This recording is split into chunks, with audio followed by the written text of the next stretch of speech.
Dear students, welcome to mathematics lectures. आज हम ईचा टेस्ट की प्रिपरेशन से रिलेटेड फर्स्ट ईयर मैथमेटिक्स का chapter number 11 applications of trigonometry इसके एमसीक्यूज़ डिस्कस करेंगे। लेकिन एमसीक्यूज़ डिस्कस करने से पहले स्टूडेंट्स आपने एक बेस बनानी है कि आप यहाँ पे चैप्टर नंबर 11 के अंदर किसी भी ट्राइंगल को लेबल किस तरह करेंगे।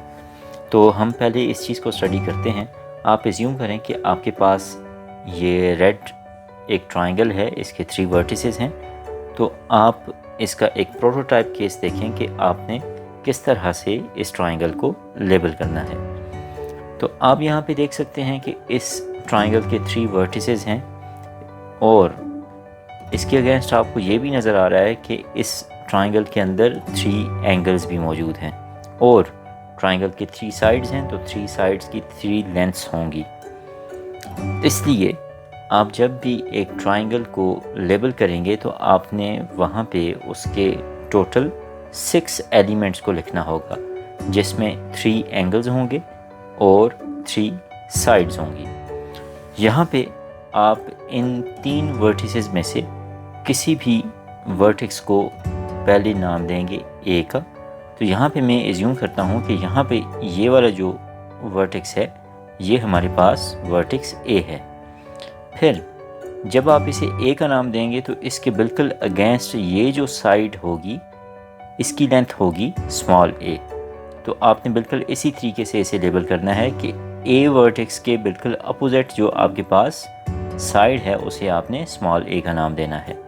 इसके बाद जो वर्टेक्स ए है यहाँ पे ट्राइंगल जो एंगल बना रही है 2 साइड्स के दरमियान, इसे हम अल्फ़ा का नाम देंगे। इसके बाद नेक्स्ट आपने दूसरा वर्टेक्स डिफ़ाइन करना है। अब वो हमारे पास वर्टेक्स बी होगा, तो मैं यहाँ पे वर्टेक्स बी डिफ़ाइन करता हूँ इसे।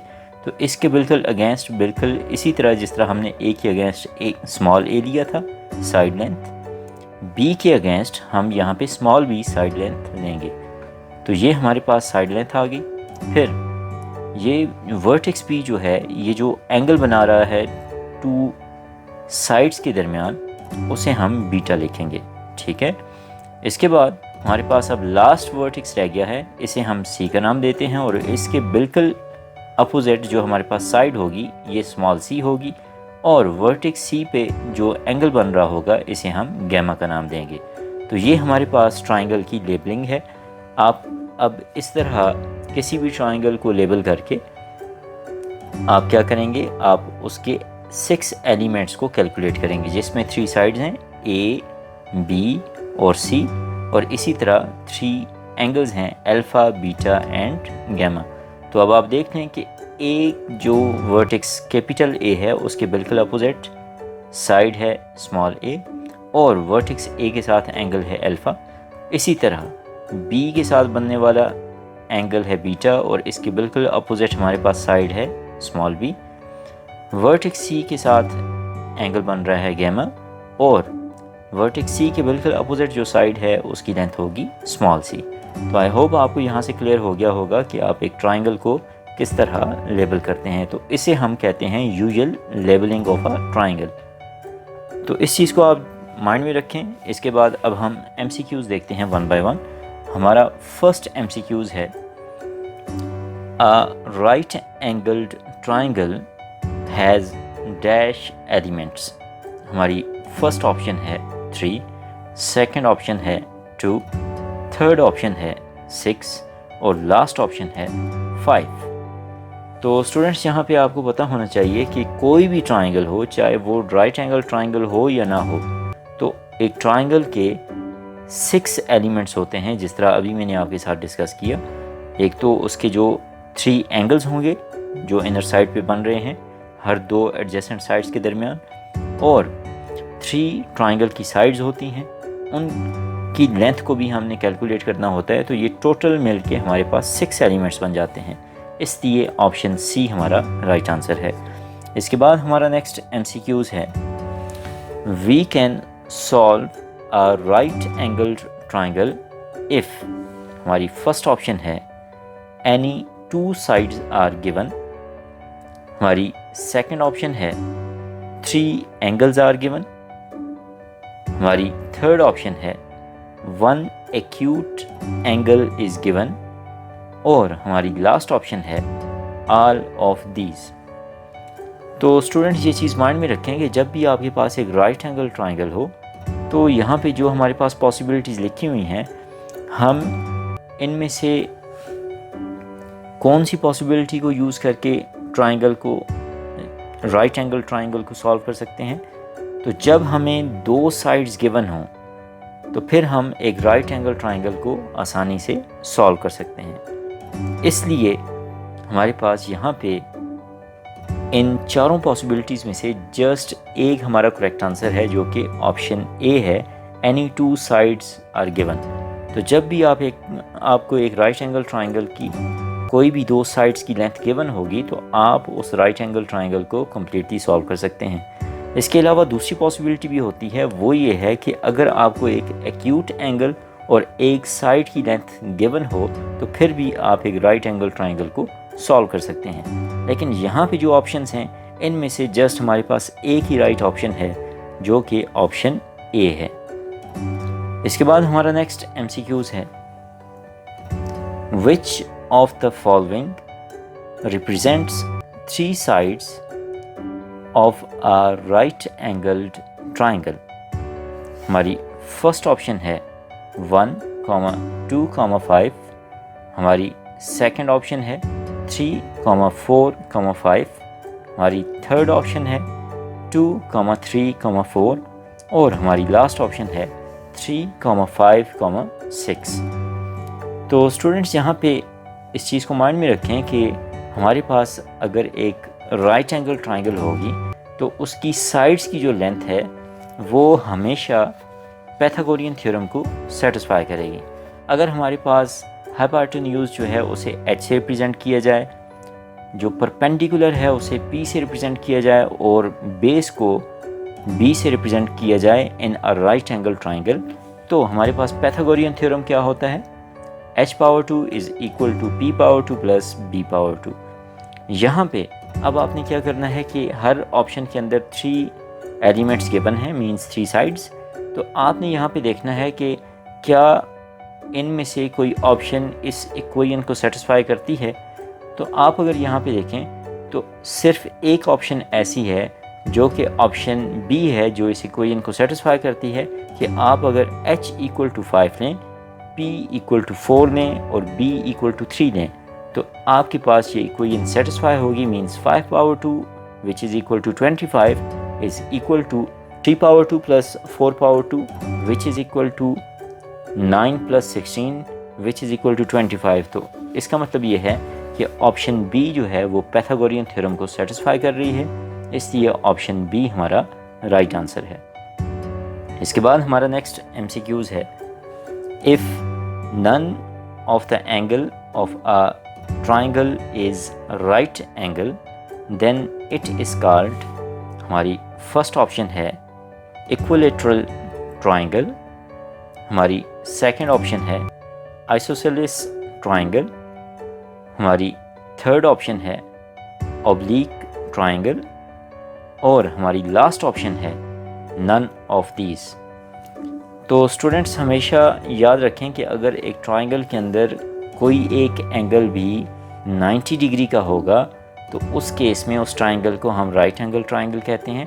लेकिन अगर आपके पास कोई ट्राइंगल ऐसी हो कि जिसमें एक भी एंगल 90 डिग्री का ना हो तो फिर हम उस ट्राइंगल को ऑब्लिक ट्राइंगल कहते हैं, इसलिए ऑप्शन सी हमारा राइट आंसर है। इसके बाद हमारा नेक्स्ट MCQs है, if any two triangles have equal angles then they are called. हमारी फर्स्ट ऑप्शन है इक्वल ट्राइंगल्स। हमारी सेकंड ऑप्शन है सिमिलर ट्राइंगल्स। हमारी थर्ड ऑप्शन है कॉमन ट्राइंगल्स। और हमारी लास्ट ऑप्शन है नन ऑफ दीज। तो स्टूडेंट यहाँ पे पहले तो आपको ये पता होना चाहिए कि जब भी दो ट्राइंगल्स में इक्वल एंगल्स होंगे तो फिर वो नज़र कैसी आती हैं। तो आप यहाँ पे देख सकते हैं कि हमारे पास अगर फर्स्ट ट्राइंगल है ये ग्रीन कलर में, तो इसमें हर एंगल 60 डिग्री का है। ये हमारे पास फर्स्ट ट्राइंगल है। इसके बाद सेकंड जो ट्राइंगल है जो आपको ऑरेंज कलर में यहाँ पे नज़र आ रही है, इसमें भी हर एंगल 60 डिग्री का है।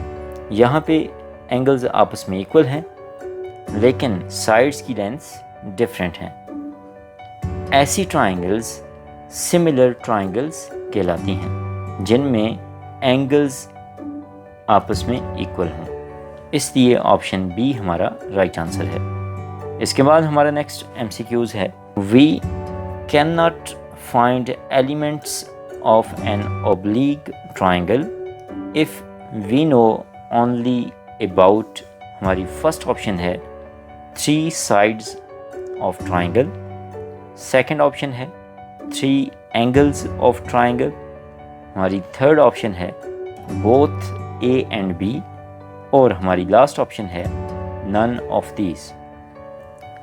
तो स्टूडेंट्स ये चीज़ माइंड में रखें कि जब भी आपको कोई ओब्लिक ट्राइंगल गिवन हो तो आप उस ट्राइंगल के एलिमेंट्स को कैलकुलेट नहीं कर सकते अगर आपको इंफॉर्मेशन जस्ट ये गिवन हो कि उसके जस्ट 3 एंगल्स आपको नोन हैं। जिस तरह अभी आपने लास्ट MCQs के अंदर देखा था कि 2 ट्राइंगल्स हमारे पास ऐसी थी कि जिनके एंगल्स आपस में इक्वल थे, तो लेकिन उनकी साइड्स की लेंथ्स डिफरेंट थी। तो इसका मतलब ये है कि ऐसा हो सकता है कि आपके पास जो एंगल्स हों उनके करस्पॉन्डिंग डिफरेंट साइज़ की ट्राइंगल्स बने और वो एक से ज़्यादा बन सकती हैं। इसलिए इसका यूनिक सॉल्यूशन एग्जिस्ट नहीं करता अगर आपको 3 एंगल्स जस्ट मालूम हो फॉर अ ट्राइंगल ABC। इसलिए ऑप्शन बी हमारा राइट आंसर है। इसके बाद हमारा नेक्स्ट MCQs है, the law of cosines is used to solve oblique triangles if, हमारी फर्स्ट ऑप्शन है 3 साइड्स आर गिवन, हमारी सेकंड ऑप्शन है 2 sides and included angle is given, हमारी थर्ड ऑप्शन है बोथ A एंड B, और हमारी last option है 2 sides and an angle is given. तो स्टूडेंट्स ये चीज़ माइंड में रखें कि जो लॉ ऑफ कोसाइन है ये हम 2 केसेस में अप्लाई कर सकते हैं।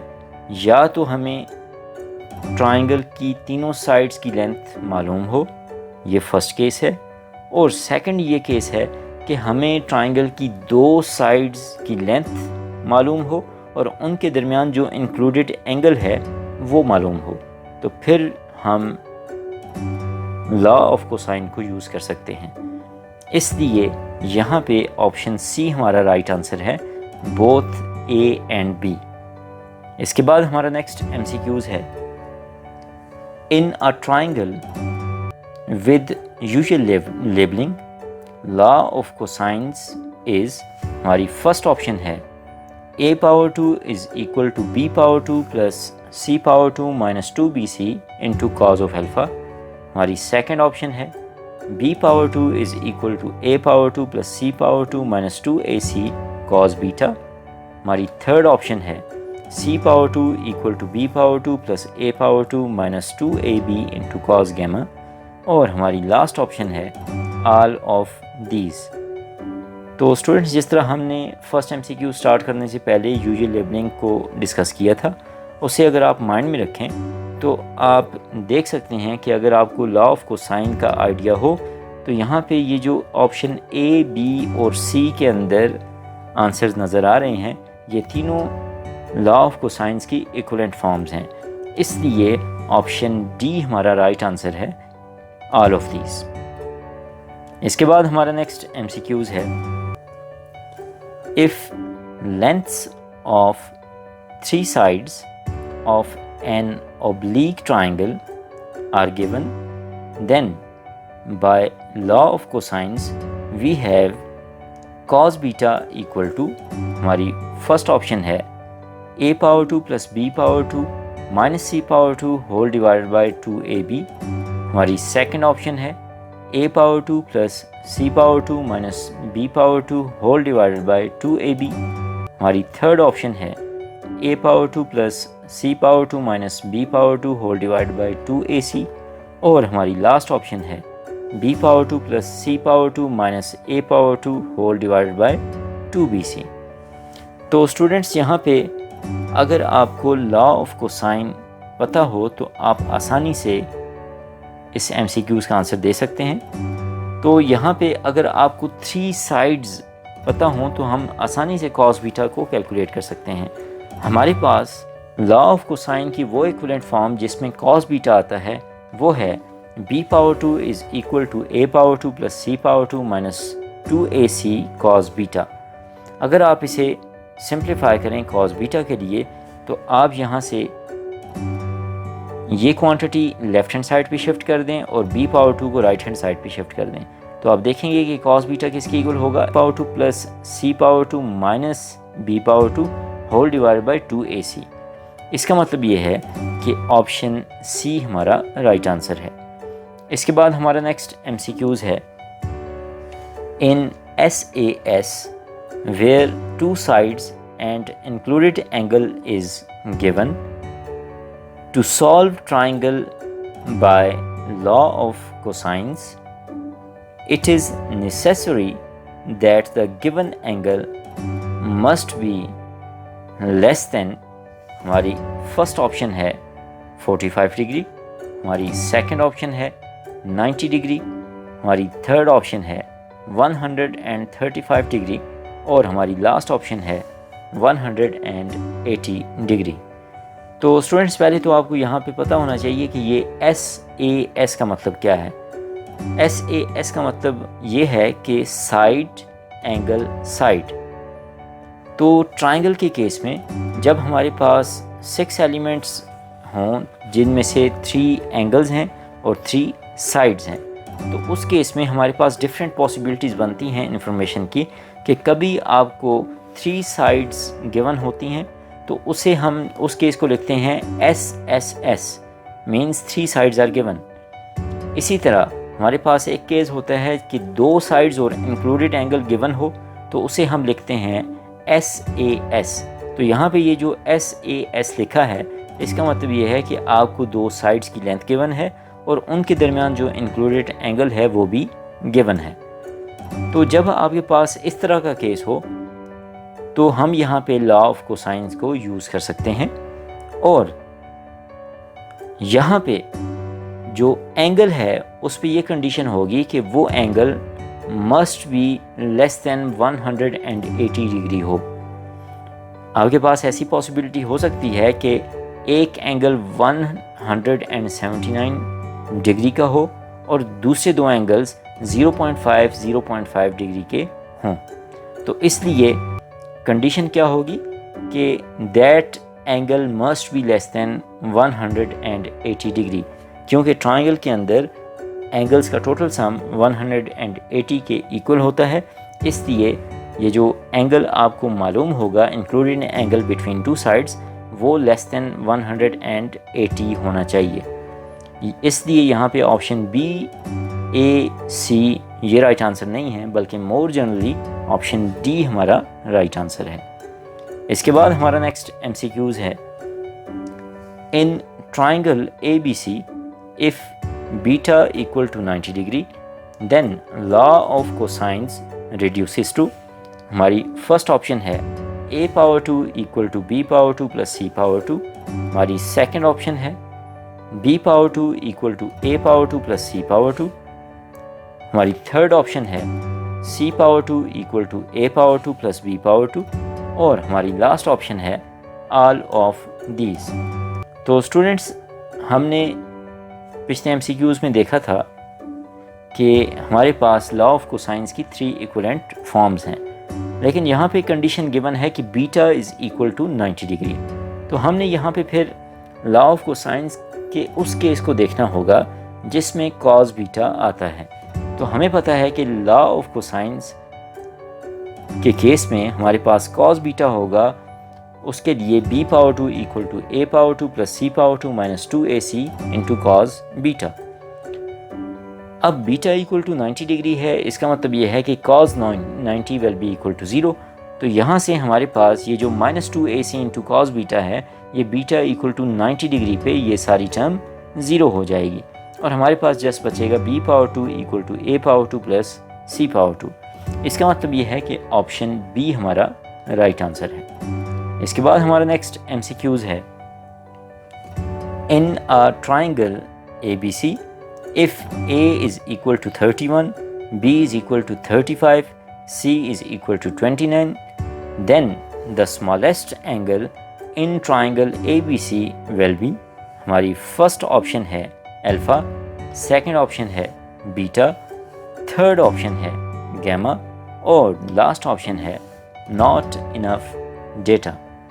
तो स्टूडेंट्स, अगर आप यूजुअल लेबलिंग को माइंड में रखें तो हमारे पास अगर A इक्वल टू 31 हो, B इक्वल टू 35 और C इक्वल टू 29 हो इन ट्राइंगल ABC, तो हमने अगर ये बताना है कि इस केस में जो करस्पॉन्डिंग 3 एलिमेंट्स होंगे जो कि एंगल्स हैं, उनमें से सबसे छोटा एंगल कौन सा होगा। तो ये चीज़ माइंड में रखें कि जो हमने यूजुअल लेबलिंग डिफ़ाइन की है उसमें से आप इस चीज़ को जज भी कर सकते हैं कि जो स्मॉलेस्ट एंगल होता है वो स्मॉलेस्ट साइड के अपोजिट होता है। इसलिए यहाँ पे हमारे पास सबसे छोटी साइड है C इक्वल टू 29 और C इक्वल टू 29 के अगेंस्ट एंगल कौन सा है, वो है गैमा, जो कि वर्टेक्स C के साथ बनता है।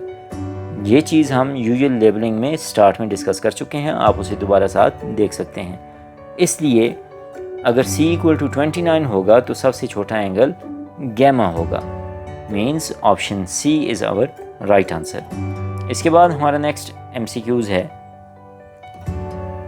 How many triangles ABC are there for which alpha is equal to beta is equal to gamma. हमारी फर्स्ट ऑप्शन है 1, सेकंड ऑप्शन है 2, थर्ड ऑप्शन है 3 और लास्ट ऑप्शन है इनफाइनाइटली मैनी। तो स्टूडेंट्स, यहाँ पे कहा जा रहा है कि हमारे पास कितनी ट्राइंगल्स हैं जिनमें alpha equal to beta equal to gamma होता है। तो स्टूडेंट्स, अगर आप इक्विलेटरल ट्राइंगल्स की डेफिनेशन पे गौर करें तो उसकी डेफिनेशन ये है कि उसमें तीनों साइड्स की लेंथ आपस में इक्वल होती है और इसके साथ साथ उसमें हर एंगल 60 डिग्री का होता है। तो आप देख सकते हैं कि अगर मैं एक इक्विलेटरल ट्राइंगल डिफ़ाइन करूं तो वो मेरे पास, ये आप देख सकते हैं ग्रीन कलर के अंदर आपको नज़र आ रही है, इसकी तीनों साइड्स आपस में बराबर हैं और तीनों एंगल्स भी आपस में बराबर हैं। तो ये मेरे पास एक ऐसी ट्राइंगल बन गई जिसमें तीनों एंगल्स आपस में इक्वल हैं। लेकिन अगर आप देखें तो मैं इसी तरह की एक और ट्राइंगल भी बना सकता हूँ कि जिसमें तीनों एंगल्स आपस में इक्वल होंगे। अगैन यहाँ पे 3 साइड्स भी आपस में इक्वल होंगी क्योंकि ये भी एक इक्विलेटरल ट्राइंगल होगी। इसी तरह मैं इससे थोड़ी सी बड़ी एक और इक्विलेटरल ट्राइंगल भी बना सकता हूँ। अगर मैं इस प्रोसेस को कंटिन्यू रखूँ तो मैं और भी बड़ी ट्राइंगल्स बना सकता हूँ। मीन्स ये प्रोसेस कंटिन्यू रहेगा अप टू इन्फिनिटी। इसका मतलब ये है कि हमारे पास ऐसी ट्राइंगल्स जिनमें सारे एंगल्स आपस में इक्वल हों, इसकी इनफाइनाइटली मैनी पॉसिबिलिटीज़ हैं। So option D is our right answer. इसके बाद हमारा नेक्स्ट MCQs है। If N equilateral triangle ABC is inscribed in a circle with center at capital O, then angle AOC is equal to, हमारी first option है 60 degree, second option है 90 degree, third option है 120 degree और last option है 150 degree. तो students, यहाँ पे MCQs के अंदर कहा जा रहा है कि अगर एक इक्विलेटरल ट्राइंगल एक सर्कल के अंदर इंस्क्राइब्ड हो और सर्कल का सेंटर हो कैपिटल O, तो इस केस में जो हमारे पास एंगल बन रहा होगा वर्टेक्स A से O तक और O से C तक मिलने वाली लाइंस के दरमियान, वो एंगल क्या होगा। तो इस चीज़ को हमने यहाँ पे कैलकुलेट करना है। तो हम पहले इसे ग्राफिकली देखते हैं और फिर इसे कैलकुलेट करेंगे कि ये किसके इक्वल होगा। तो यहाँ पे आप एज्यूम करें कि आपके पास एक सर्कल है और इसके अंदर इंस्क्राइब जो ट्राइंगल है वो है ट्राइंगल ABC। तो हम एक वर्टेक्स को A का नाम दे देते हैं, दूसरे वर्टेक्स को B का नाम और तीसरे वर्टेक्स को C का नाम। इसी तरह जो सर्कल का सेंटर है वो कैपिटल O है और वो हमारे पास यहाँ पे इस तरह की शेप में होगा। आप अगर देखें तो इस O को अगर हम ज्वाइन करें A, B और C के साथ तो हमारे पास 3 लाइंस यहाँ से डिफाइन हो जाती हैं। इसके बाद नेक्स्ट अगर आप देखें तो यहाँ पे ये जो छोटा सा सर्कल अगर मैं डिफ़ाइन करूँ सेंटर के अबाउट, तो वो जो सर्कल है उसकी मेजरमेंट होगी 360 डिग्री। लेकिन आप देख सकते हैं कि यहाँ पे चूँकि ये एक इक्विलैटरल ट्राइंगल है तो इसलिए ये तीनों लाइंस 360 डिग्री को 3 इक्वल हिस्सों में डिवाइड कर रहे हैं। इसका मतलब ये है कि यहाँ पे हर एक एंगल किसके इक्वल होगा, वो इक्वल होगा 360 डिग्री होल डिवाइड बाय 3 के, तो जो कि इक्वल होता है 120 डिग्री। इसका मतलब ये है कि option C is our right answer. इसके बाद हमारा नेक्स्ट MCQs है, we can use the law of sines to solve triangle ABC if we know. हमारी फर्स्ट ऑप्शन है SAS means 2 sides and included angle. हमारी सेकंड ऑप्शन है SSS means 3 sides are known. हमारी third option है AAS means 2 angles and a side is known. और हमारी last option है AAA means 3 angles are known. तो students ये चीज़ माइंड में रखें कि लॉ ऑफ साइन को यूज़ करने के लिए ज़रूरी है कि आपको 2 एंगल्स और एक साइड का पता हो, तो फिर आप आसानी से कैलकुलेट कर सकते हैं बाकी elements of the triangle ABC। इसलिए option C is our right answer. इसके बाद हमारा नेक्स्ट MCQs है, according to the law of sines. हमारी फर्स्ट ऑप्शन है sine alpha divided by A is equal to sine beta divided by B। हमारी second option है sine gamma divided by C is equal to sine beta divided by B। और हमारी third option है sine alpha divided by A is equal to sine gamma divided by C। हमारी last option है all of these.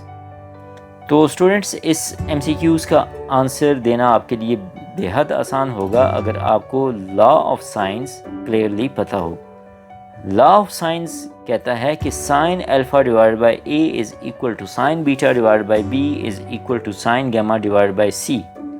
और इसका अगर आप reciprocal ले लें तो फिर भी ये लॉ ऑफ साइंस की इक्विवेलेंट फॉर्म होगी। Means A divided by sine alpha is equal to B divided by sine beta is equal to C divided by sine gamma. तो अगर आप यहाँ पे ऑप्शन A, B और C को देखें तो ये तीनों रिज़ल्ट्स आपस में इक्वल हैं। इसका मतलब ये है कि option D is our right answer all of these. हमारा नेक्स्ट MCQs है, in a triangle ABC if A is equal to 5 and alpha is equal to beta is equal to 37 degree then B is equal to. हमारी first option है 4.25, second option है 3.21, third option है 4.75 और last option है 5। तो students आपको पता है कि लॉ ऑफ साइन से हमें रिज़ल्ट मिल रहा है कि sine alpha divide by A is equal to sine beta divide by B is equal to sine gamma divide by C। अब यहाँ पे अगर आप इसके ये फर्स्ट 2 क्वांटिटीज़ को देखें जो आपस में इक्वल हैं, क्योंकि हमें अल्फ़ा और बीटा की वैल्यूज़ गिवन हैं तो हम यहाँ पे अगर इन्हें पुट भी कर दें तो sine 37 is equal to divide by A is equal to sine 37 divide by B। आप अगर इसका रेसिप्रोकल ले लें तो आप लिख सकते हैं A divide by sine 37 is equal to B divide by sine 37। Sine 37 से कैंसिल आउट हो जाएगा और A इक्वल टू B होगा। A चूँकि इक्वल टू 5 है, इसका मतलब ये है कि B भी इक्वल टू 5 होगा। Means option D is our right answer. इसके बाद हमारा नेक्स्ट MCQs है, In a triangle ABC, if alpha is equal to beta is equal to gamma, then by law of sines we conclude that हमारी first option है a power 2 is equal to b power 2 plus c power 2। हमारी second option है a is equal to b is equal to c। हमारी third option है a plus b is equal to c power 2। और हमारी last option है a is equal to 1 divided by b plus c। तो students, आपको law of sine का पता है कि वो है sine alpha by a is equal to sine beta by b is equal to sine gamma by c। अगर आप alpha equal to beta equal to gamma put कर दें तो आप देखेंगे कि यहाँ पे साइन अल्फ़ा बीटा की जगह भी अल्फ़ा पुट कर दें, गैमा की जगह भी अल्फ़ा, तो ये आपस में कैंसिल आउट हो जाएंगे और हमारे पास 1/a equal to 1/b equal to 1/c होगा। अगर आप इसका रेसिप्रोकल ले लें तो आप कह सकते हैं कि a is equal to b is equal to c, means option b is our right answer. इसके बाद हमारा नेक्स्ट MCQs है, in a triangle ABC if a divided by sine alpha is equal to 2, then 2 times sine gamma is equal to, हमारी first option है 4 times a, second option है 2 times c, third option है 2 divided by c और last option है c। तो students, अगर आप recall करें यहाँ पे इस ट्राइंगल ABC पे साइन लॉ को अगर हम अप्लाई करें तो हमारे पास sine alpha divide by a equal है 1/2 which is equal to sine gamma divide by c। क्योंकि मैंने आपको बताया था कि हम साइन लॉ का रेसिप्रोकल अगर लें तो वो भी साइन लॉ की इक्विवेलेंट फॉर्म है। तो हमने यहाँ पे अगर इसका रेसिप्रोकल ले लिया तो sine alpha divide by a किसके इक्वल होगा 1/2 के, और जो कि इक्वल होगा sine gamma divide by c के। अब आप अगर इन दो क्वांटिटीज़ को देखें तो 1/2 किसके इक्वल है, 1/2 इक्वल है sine gamma divide by c के। यहाँ से हम लिख सकते हैं c divide by sine gamma is equal to 2। अगर मैं साइन गैमा को दूसरी साइड पे मल्टीप्लाई कर दूँ तो यहाँ से रिज़ल्ट क्या बनेगा, 2 times sine gamma is equal to c। इसका मतलब ये है कि option D is our right answer. इसके बाद हमारा नेक्स्ट MCQs है, in any triangle ABC the law of tangents is, हमारी फर्स्ट ऑप्शन है a plus B divided by a minus B is equal to tan alpha plus beta by 2 whole divided by tan alpha minus beta divided by 2। हमारी second option है c plus a divided by c minus a is equal to tan 1/2 into gamma plus alpha whole divided by tan 1/2 into gamma minus alpha. हमारी third option है b plus c divide by b minus c is equal to tan of beta plus gamma divide by 2 whole divide by tan of beta minus gamma whole divide by 2। और हमारी last option है all of these. तो students, ये चीज़ आप mind में रखें कि अगर आपके पास एक ट्राइंगल हो ABC तो आपके पास लॉ ऑफ टेंजेंट्स की 3 इक्विवेलेंट फॉर्म्स हैं। यहाँ पे ऑप्शन A, B और C के अंदर तीनों इक्विवेलेंट फॉर्म्स आपको नज़र आ रही हैं, इसलिए ऑप्शन D हमारा राइट आंसर है। इसके बाद हमारा नेक्स्ट MCQs है, in a triangle ABC if S is equal to 1/2 into A plus B plus C then cos beta by 2 is equal to, हमारे फर्स्ट ऑप्शन है S into S minus A whole divide by BC whole under root. हमारी second option है S into S minus B whole divide by AC whole under root. हमारी third option है S into S minus C whole divide by AB whole under root. और हमारी last option है none of these. तो students, ये हमारे पास trigonometric functions की एप्लीकेशन हैं जिसके थ्रू हम हाफ एंगल्स कैलकुलेट कर सकते हैं कॉस, साइन और टेन के। तो कॉस बीटा बाई 2 हमारे पास इक्वल होता है S into S minus B whole divide by AC whole under root. यहाँ पे ये चीज़ माइंड में रखें कि जब कॉस होगा तो कॉस के लिए एक्सप्रेशंस एक तरह के होते हैं, साइन की कैटेगरी बिल्कुल डिफरेंट है और टेन की कैटेगरी बिल्कुल डिफरेंट है। कॉस की कैटेगरी के लिए आपके पास न्यूमरेटर में होता है S into S minus B, क्योंकि बीटा है तो उसके करस्पॉन्डिंग जो साइड आपके पास होगी वो B होगी, और डी न्यूमरेटर में उन दो साइड्स का प्रोडक्ट होता है जो एंगल के करस्पॉन्डिंग नहीं होती। मीन्स ये एंगल तो बी के करस्पॉन्डिंग है और बी के करस्पॉन्डिंग जो साइड लेंथ है वो स्मॉल बी है, इसलिए डी न्यूमरेटर में स्मॉल बी नहीं होगा बल्कि उससे हट के ए और सी होंगे, इसलिए ऑप्शन बी हमारा राइट आंसर है। इसके बाद हमारा नेक्स्ट MCQs है, in a triangle ABC if S is equal to 1/2 into A plus B plus C then sine α/2 is equal to, हमारी फर्स्ट ऑप्शन है S minus B into S minus C whole divide by BC whole under root. हमारी second option है S minus C into S minus A whole divide by AC whole under root. हमारी third option है S minus A into S minus B whole divide by AB whole under root. और हमारी last option है S minus B into S minus C whole divide by ABC whole under root. तो जिस तरह students मैंने आपको अभी बताया था कि ये जो आप यहाँ पे हाफ एंगल्स कैलकुलेट करेंगे तो इसमें साइन की अपनी कैटेगरी है। साइन की कैटेगरी में जो आपके पास एंगल होता है उसके करस्पॉन्डिंग जो साइड है, मीन्स यहाँ पे अल्फ़ा है तो उसके करस्पॉन्डिंग स्मॉल ए, वो आपको फार्मूला में नज़र नहीं आएगी। इसलिए यहाँ पे अगर आप देखें तो आपके पास जस्ट ऑप्शन ए है जिसके अंदर स्मॉल ए मौजूद नहीं है, इसलिए S minus B into S minus C whole divide by BC whole under root means option A is our right answer. इसके बाद हमारा नेक्स्ट MCQs है, in a triangle ABC if S is equal to 1/2 into A plus B plus C then tan gamma/2 is equal to. तो यहाँ पे अब हमारे पास थर्ड कैटेगरी है tan की, और यहाँ पे जो आर्गूमेंट में फंक्शन है वो है gamma/2।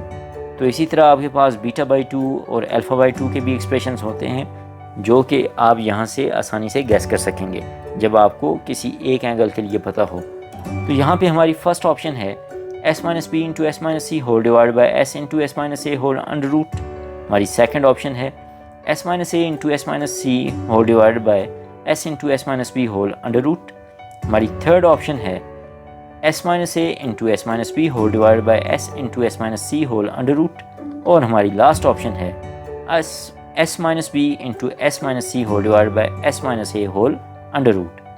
तो स्टूडेंट्स जब आपके पास tan फंक्शन होता है तो उस केस में जो आर्गूमेंट में एंगल होगा उसके करस्पॉन्डिंग जो साइड है मींस स्मॉल सी, वो डी न्यूमरेटर में आपको नज़र आनी चाहिए। तो आप देखें तो आपके पास जस्ट एक ही ऑप्शन है जो कि ऑप्शन सी है जिसमें आपको स्मॉल सी डी न्यूमरेटर में नज़र आ रहा है, इसलिए ऑप्शन सी हमारा राइट आंसर है। इसके बाद हमारा नेक्स्ट MCQs है, the area of triangle ABC is given by. हमारी फर्स्ट ऑप्शन है 1/2 into AB into sine gamma. हमारी सेकेंड ऑप्शन है 1/2 AC इंटू साइन बीटा। हमारी थर्ड ऑप्शन है 1/2 BC इंटू साइन अल्फ़ा। और हमारी लास्ट ऑप्शन है ऑल ऑफ दीज। तो स्टूडेंट्स ये चीज़ माइंड में रखें कि जब भी आपको एक ट्राइंगल के अंदर दो साइड्स और उनका इंक्लूडेड एंगल पता हो तो आप उस ट्राइंगल का एरिया आसानी से कैलकुलेट कर सकते हैं। अब अगर आप यहाँ पे देखें तो वो एरिया किसके इक्वल होगा, अगर मुझे साइड A और B पता हो तो उनके दरमियान जो इंक्लूडेड एंगल होगा वो होगा गैमा, जो कि हमने स्टार्ट में लेबलिंग में देखा था। तो हमारे पास एरिया होगा 1/2 AB into sine gamma.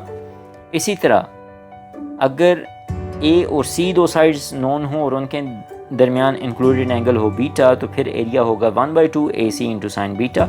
Similarly if B and C are known and the included angle alpha is known then the area will be 1/2 into BC sin alpha means option A, B और C के अंदर जो results लिखे गए हैं ये तीनों triangle के एरियाज को रिप्रेजेंट करते हैं, इसलिए ऑप्शन D हमारा राइट आंसर है ऑल ऑफ दीज। इसके बाद हमारा नेक्स्ट MCQs है, the Hero's formula to calculate area of triangle ABC is. हमारी फर्स्ट ऑप्शन है S into S minus A into S minus B into S minus C whole under root. हमारी second option है 1/2 AB into sine gamma. हमारी third option है S minus A into S minus B into S minus C whole under root, और हमारी last option है none of these. यहाँ पे हमारे पास जो अगर s इक्वल हो 1/2 into A plus B plus C, तो ये जो ऑप्शन ए के अंदर एक्सप्रेशन गिवन है s into S minus A into S minus B into S minus C whole under root, इसे हीरोज़ फार्मूला कहते हैं, जो कि ट्राइंगल के एरिया को कैलकुलेट करने के लिए यूज़ होता है। इसलिए ऑप्शन ए हमारा राइट आंसर है। इसके बाद हमारा नेक्स्ट MCQs है, if two angles and one side say small b of triangle ABC is given, then area of triangle is given by, हमारी फर्स्ट ऑप्शन है 1/2 b power 2 into sin alpha sin beta whole divided by sin gamma। हमारी second option है 1/2 b power 2 into sin alpha sin gamma whole divided by sin beta। हमारी third option है 1/2 b power 2 into sin beta sin gamma whole divided by sin alpha, और हमारी last option है all of these। तो students ये चीज़ mind में रखें, जब भी आपको दो एंगल्स और एक साइड गिवन हो तो उस केस में आप साइन लॉ को यूज़ करते हुए ट्राइंगल का एरिया आसानी से कैलकुलेट कर सकते हैं। अगर आपको साइड B पता है तो B के करस्पॉन्डिंग एंगल है बीटा, तो साइन बीटा डिनोमिनेटर में आएगा। तो अगर आप यहाँ पे फार्मूलाज को देखें तो A, B और C में से जस्ट ऑप्शन B है जिसके अंदर बीटा जो है मीन साइन बीटा डिनोमिनेटर के अंदर मौजूद है।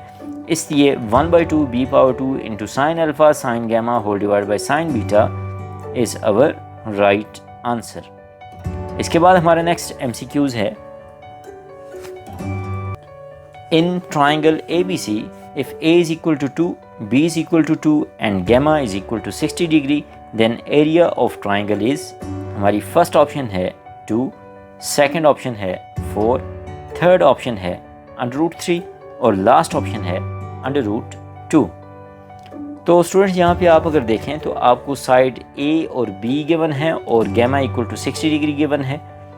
तो A और B के इंक्लूडेड एंगल गैमा है जो कि गिवन है, तो इसलिए हमारे पास एरिया का फार्मूला होगा 1/2 into AB into sine gamma.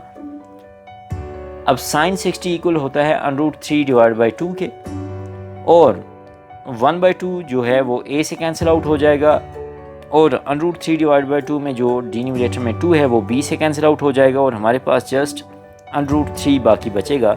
इसका मतलब ये है कि हमारा राइट आंसर है option C।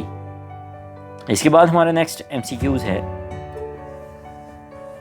If delta equal to S into S minus A into S minus B into S minus C whole under root, then circumradius of triangle ABC is given by capital R equal to, हमारी first option है delta divided by ABC, second option है ABC divided by delta, third option है 4 delta divide by ABC, और last option है ABC divide by 4 delta.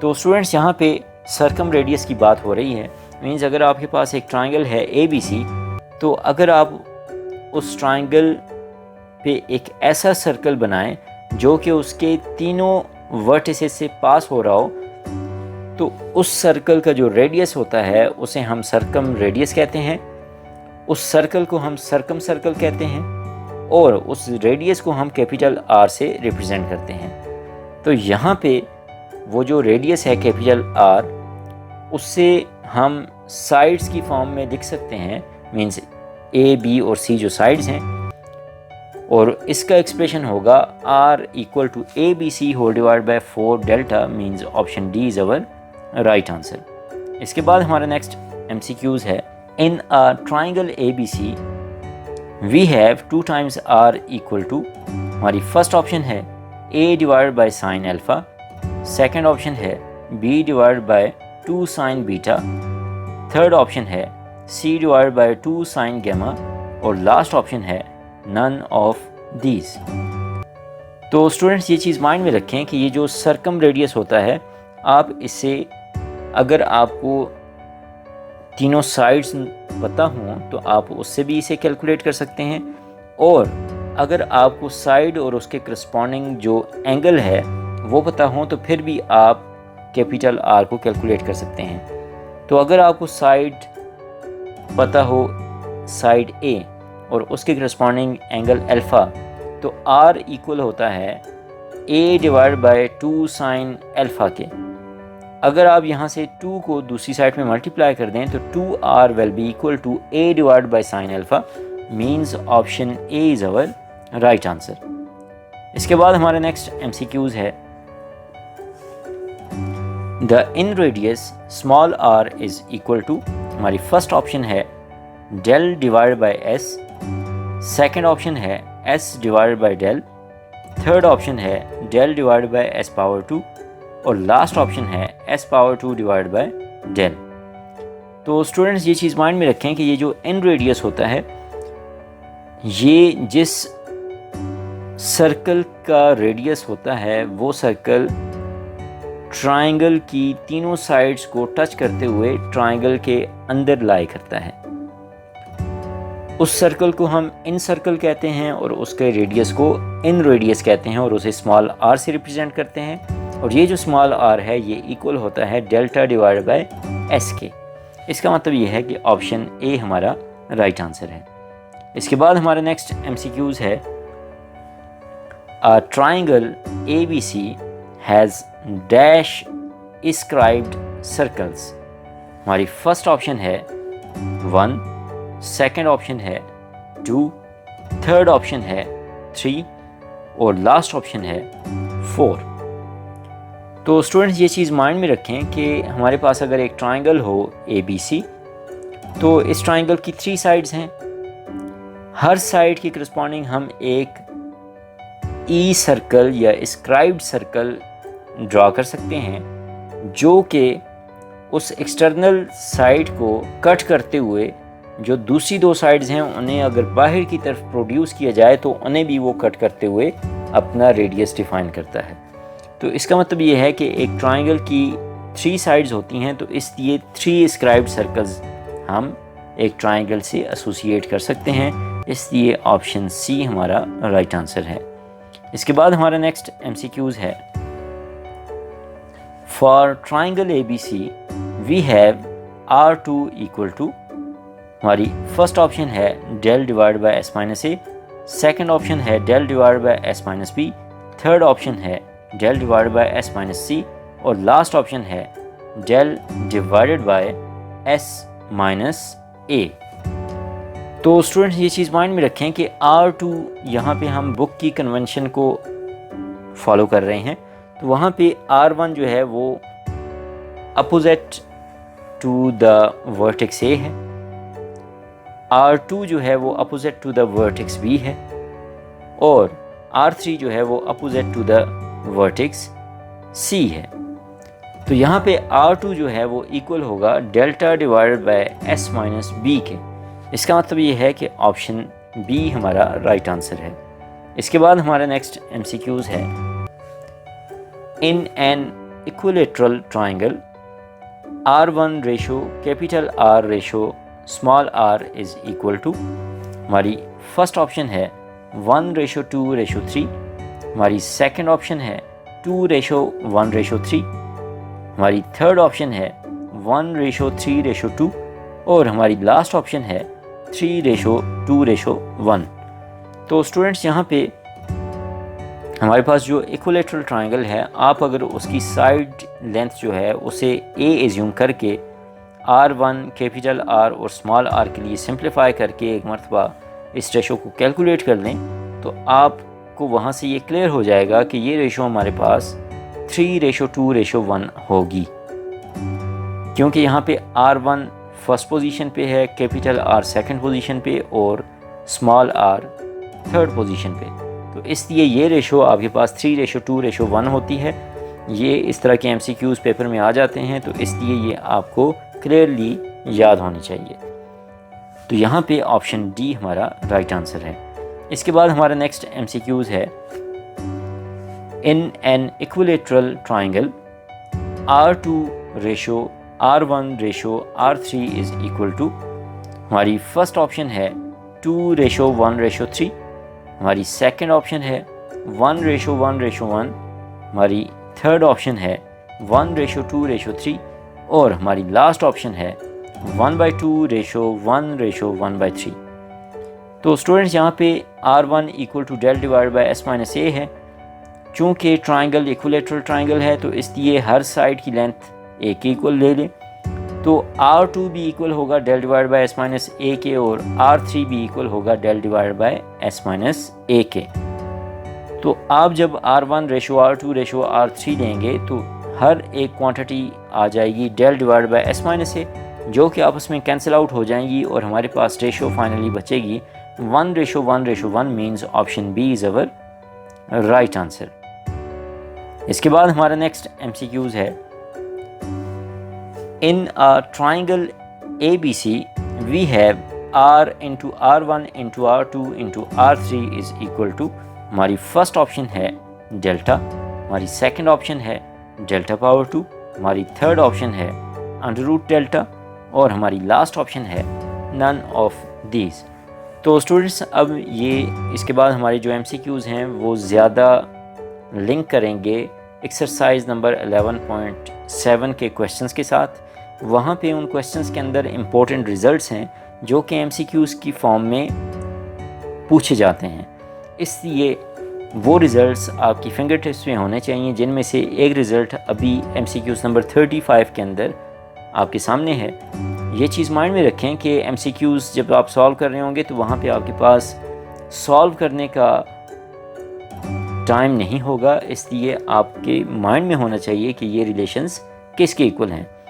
तो ये जो R into R1 into R2 into R3 है ये इक्वल होता है डेल्टा पावर 2 के, इसलिए ऑप्शन बी हमारा राइट आंसर है। इसके बाद हमारा नेक्स्ट MCQs है। For any triangle R1 plus R2 plus R3 minus R is equal to, हमारी फर्स्ट ऑप्शन है कैपिटल R, हमारी सेकंड ऑप्शन है 2 टाइम्स R, हमारी थर्ड ऑप्शन है 4 टाइम्स कैपिटल R और हमारी लास्ट ऑप्शन है R पावर 2। तो स्टूडेंट्स अगेन ये हमारे पास एक इम्पोर्टेंट रिज़ल्ट है जो कि E रेडियस और इन रेडियस के दरमियान है और ये हमारे पास इक्वल होता है 4 टाइम्स कैपिटल R के, means option C is our right answer. इसके बाद हमारा नेक्स्ट MCQs है।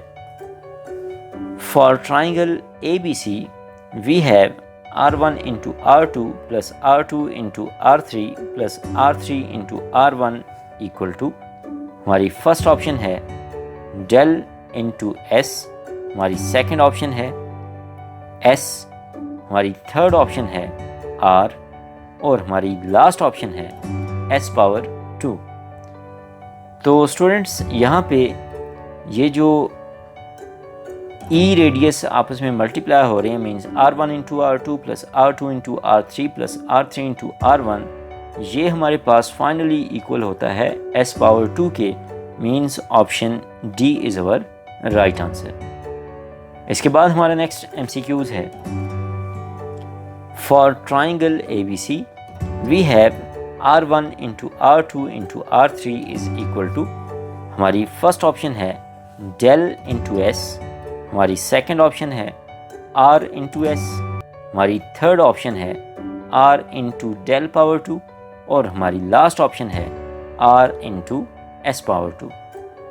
तो स्टूडेंट्स ये जो रिज़ल्ट है हमारे पास ये भी इम्पोर्टेंट रिज़ल्ट है जो कि E रेडियस के प्रोडक्ट के साथ रिलेट कर रहा है और ये इक्वल होता है R into S power 2, means option D is our right answer. इसके बाद हमारा MCQs नंबर 39 है। इसमें पूछा जा रहा है if the measure of the sides of a triangle ABC are 5, 12 and 13 then area of triangle is, हमारी फर्स्ट ऑप्शन है 20, हमारी सेकंड ऑप्शन है 30, हमारी थर्ड ऑप्शन है 40 और हमारी लास्ट ऑप्शन है 25।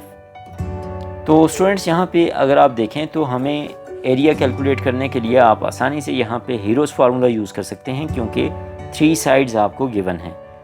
हीरोस फार्मूला के लिए हमें सबसे पहले s को कैलकुलेट करना होगा। s इक्वल होता है 1/2 into a plus b plus c। यहाँ पे 5 plus 12 is 17, 17 plus 13 is 30, 30 divide by 2 is equal to 15, means s is equal to 15। अब आप अगर इसे हीरोस फार्मूला में पुट करें तो एक्सप्रेशन बन जाएगा 15 into 15 minus 5 into 15 minus 12 into 15 minus 13 whole under root. अगर आप इसे सिंप्लीफाई करें तो आपके पास फाइनल आंसर होगा 30 के। इसका मतलब ये है कि option B is our right answer. इसके बाद हमारा नेक्स्ट MCQs है। इसमें पूछा जा रहा है for equilateral triangle with side length small a we have capital R is equal to, हमारी फर्स्ट ऑप्शन है a divide by under root 3, हमारी सेकेंड ऑप्शन है a divide by under root 2, हमारी थर्ड ऑप्शन है a divide by 2 और हमारी last option है a divide by 4 times delta. तो स्टूडेंट्स यहाँ पे चूँकि इक्विलेटरल ट्राइंगल की बात है तो इसलिए a equal to b equal to c है, तो इसलिए आप साइड लेंथ को इक्वल टू a लेंगे। अब आपको पता है कि कैपिटल R इक्वल होता है ABC डिवाइड बाई 4 डेल्टा। अब आपने यहाँ पे डेल्टा की वैल्यू को कैलकुलेट करके पुट करना है, तो डेल्टा किसके इक्वल होगा? वो इक्वल होगा s into S minus A into S minus P into S minus C whole under root. यहाँ पे आप a b और c को इक्वल टू a रखें तो s किसके इक्वल होगा? वो इक्वल होगा a plus a whole divide by 2 which is equal to 3a divide by 2। आप अगर इसे पुट करके डेल्टा कैलकुलेट करके रिप्लेस कर दें कैपिटल R के फार्मूला में तो हमारे पास जो कैपिटल R होगा वो इक्वल होगा small a divided by under root 3। इसका मतलब ये है कि option A is our right answer. तो स्टूडेंट्स ये हमारा लास्ट MCQs था चैप्टर नंबर 11 से रिलेटेड। आई होप आपने इन MCQs में काफ़ी टॉपिक्स को क्लियर किया होगा। अगर आपको फिर भी किसी टॉपिक या MCQs में कोई प्रॉब्लम हो तो आप उसे कमेंट्स में फ्रीली पूछ सकते हैं। इस वीडियो को बाकी स्टूडेंट्स के साथ भी शेयर करें, चैनल को सब्सक्राइब करें और अगर आपका चैप्टर नंबर 11 से हट के किसी और फर्स्ट ईयर या सेकंड ईयर के चैप्टर से रिलेटेड कोई MCQs हो तो उसे भी आप कमेंट्स में पूछ सकते हैं। नेक्स्ट लेक्चर में हम चैप्टर नंबर 12 के MCQs डिस्कस करेंगे। See you in the next lecture. Thanks for watching.